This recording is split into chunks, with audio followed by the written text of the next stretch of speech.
something remarkable is happening in Ukraine right now. Russia's little neighbour, with an army half its size, was supposed to fall under the Kremlin's rule in 3 days. Every expert told us Ukraine would be pounded off the map.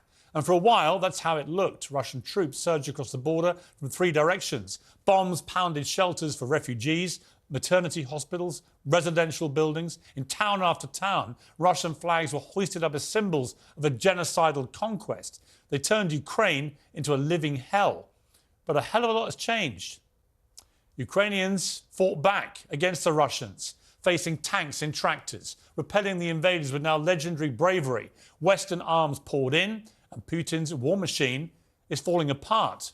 We're now hearing a lot about the Ukrainian counter-offensive, and it's worth thinking about what that actually means.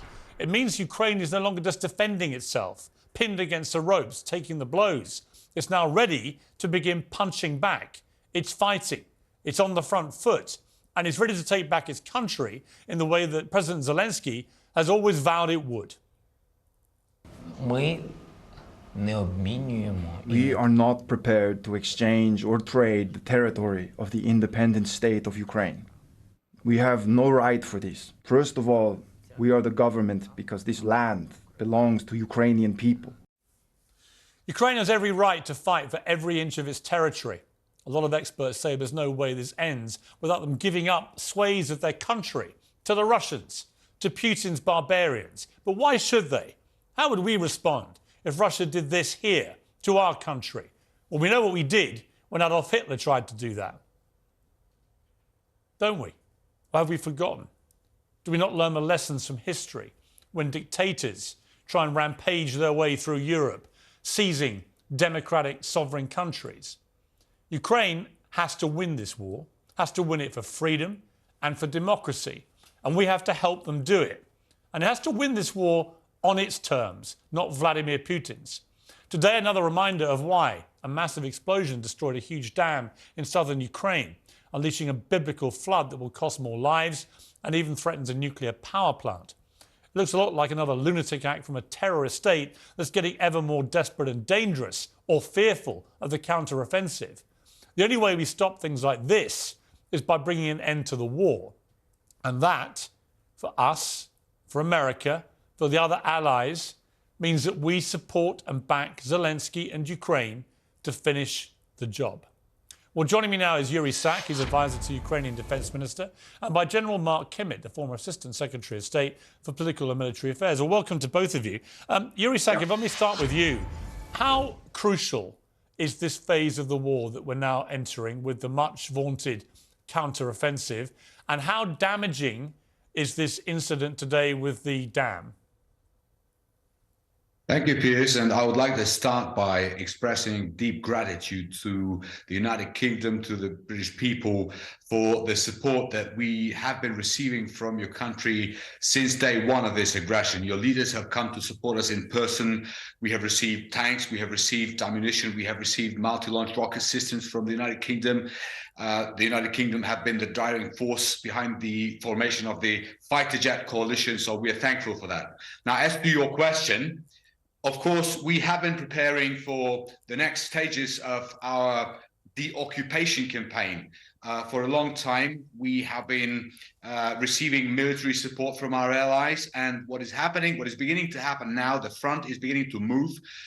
Russians continue to suffer setbacks on the battlefield in some places which have become legendary by now, like the city of Bakhmut, which is entirely pulverized by the Russian artillery, but Russians are leaving from there as well, and we are advancing little by little.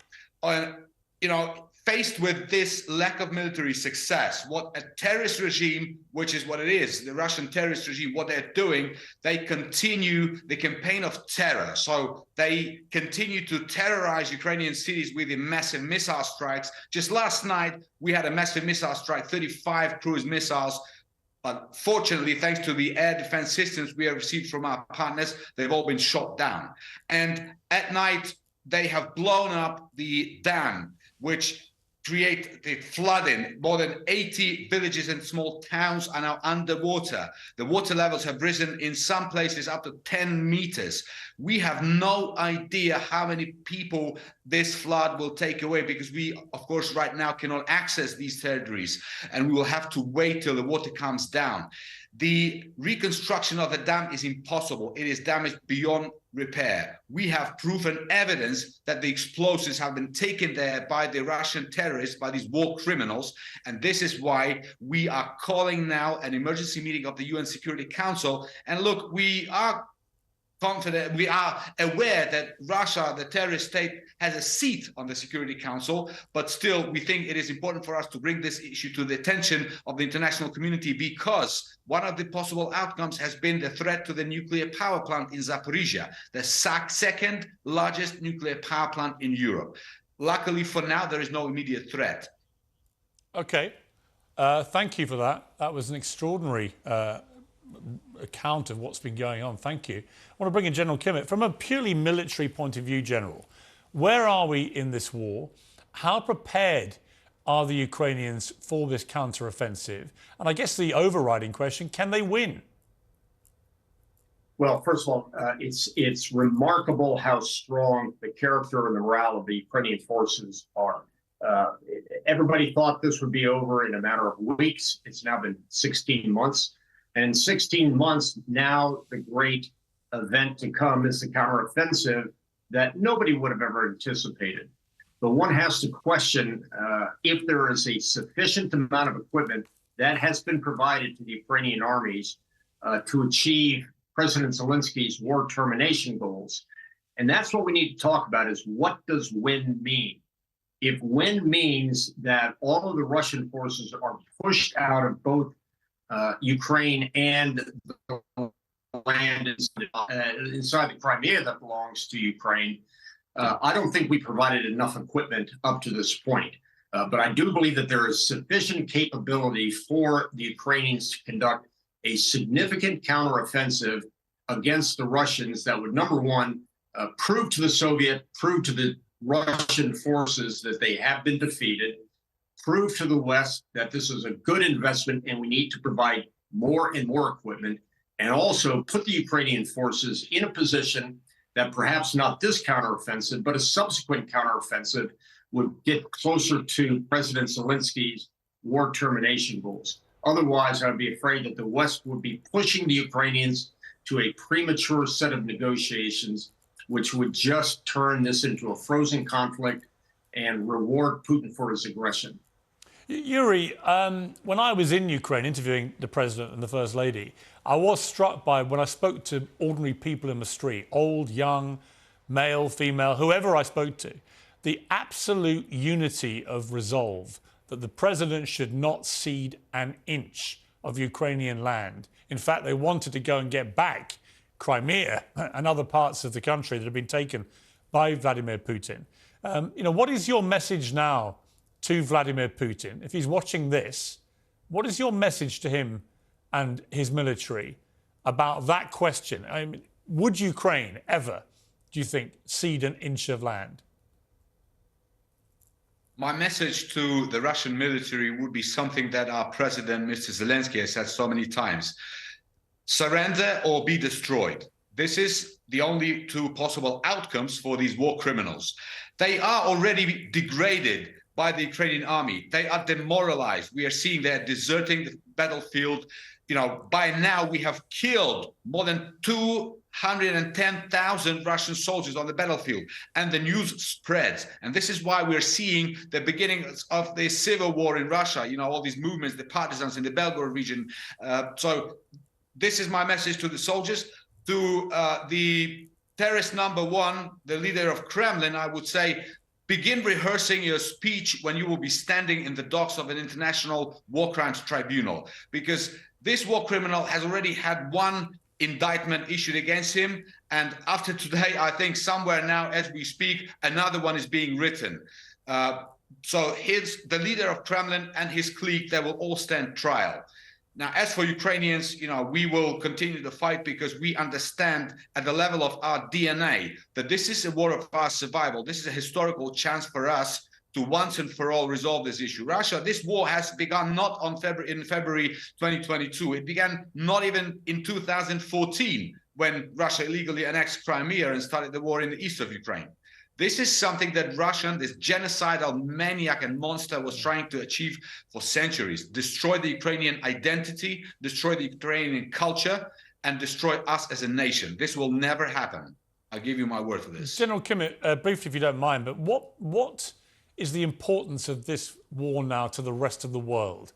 Are people like China, Iran, other countries watching to see what happens here? Would a victory for Putin unleash just yet more hell around the globe from people like those countries who would feel emboldened, perhaps attack Taiwan and so on? How significant is this now? I think you're exactly right. If they see aggression go rewarded, they have no reason to be deterred, no reason to stop. I think the first issue would be that, as you say, China would do an unprecedented attack into Taiwan. You'd see other dictators around the world revive their own personal aspirations for lands outside of their country. So, as the defense advisor said, we must show Putin that he will not be rewarded for this illegal aggression.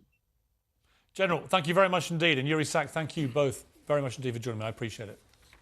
Well, I'm joined in the studio by the political journalist Ava Centina and the journalist Quentin Les. He's more than a journalist. He's a legend. He's a Fleet Street icon. Desperate old hack. A political journalist, a thespian writer. I mean, you're everything, aren't you? A bit of everything. Well, an all-rounder, both of them, of journalism. Too much.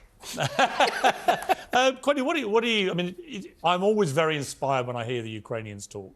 They've got something about them that is just inspiring. That resolve, the iron determination. People weren't expecting this to be going on now. They thought Russia would roll them over. No, indeed. On the face of it, this dam's destruction is very bad news for the Ukrainians. But psychologically, I think it tells us something about the Russians. We used to talk about a scorched earth policy. This is a drenched earth policy, if you like. But the scorched earth policy, that business of destroying a country as you are retreating. And it shows that the Russians mentally are in retreat, and it shows that they're giving up on the idea of taking more of Ukraine. And Henry Kissinger made a good point last week. He said that the Russians have basically already lost or Putin has already lost, because the West no longer fears that that Russia will attack another European country. And I think that's a pretty shrewd point. The Russians have lost strategic purchase as a deterrent in a deterrent sense. And Ava, I mean, look, putting politics aside, both Boris Johnson and Rishi Sunak, and of course, very briefly, Liz Truss, we have been, as a country, emphatically behind the Ukrainians. Impressively so, I think. Yeah, I mean, but importantly, that's because Europe has so much more to lose than Putin has to gain, realistically. I mean, you know, if Russia were to take that land, what does that say for, you know, who we are as the Western world? And look, you know, this dam, I actually do think it's a lot more important than perhaps we've laid claim to. I mean, you think of the human effect of what's happening right there. All of those emergency services are going to be drawn to the area. That's a dam, the water of which, you know, cools the energy supply unit nearby. Think about all the people who've lost their homes. All these villages being absolutely catastrophic consumed, what's happened. It is. The water also was used for irrigation of the field, so it's more bad news for food prices, maybe.